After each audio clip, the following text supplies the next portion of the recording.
நாடு முழுவதும் 25,000 இளைஞர்களுக்கு தேசிய ஒருமைப்பாடு பயிற்சி வழங்கப்பட உள்ளதாக நேரு யுவகேந்திரா மண்டல இயக்குநர் சதீஷ் தெரிவித்தார்.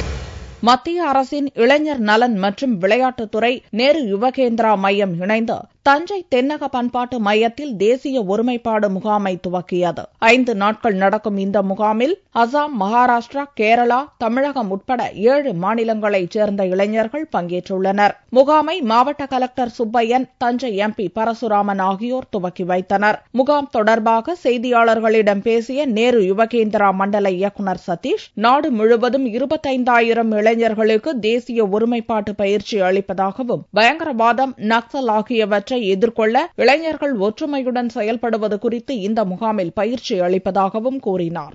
யூனிட்டி அமங் டைவர்சிட்டி அந்த ஒரு கருத்து அது புரிஞ்சுக்கிறதுக்கான, அனுபவித்து புரிஞ்சுக்கிறதுக்கான ஒரு வாய்ப்பு இந்த முகாம். டிவிசிவ் ஃபோர்ஸஸ், டெரரிசம், மாவோயிசம், நக்சலிசம், நிறைய சோஷியல் ஈவல்ஸ் நம்ம இந்தியாவில் ஃபேஸ் பண்ண வேண்டி வருது.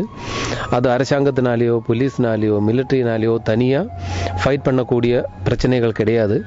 மக்கள், எஸ்பெஷலி இளைஞர்கள், அந்த ஒரு ஒருமைப்பாட்டுக்கான இந்த முயற்சியில் இளைஞர்களே ப்ரிப்பேர் பண்ணுறதுக்கான இந்த முகாம் நடத்தி வருகிறது.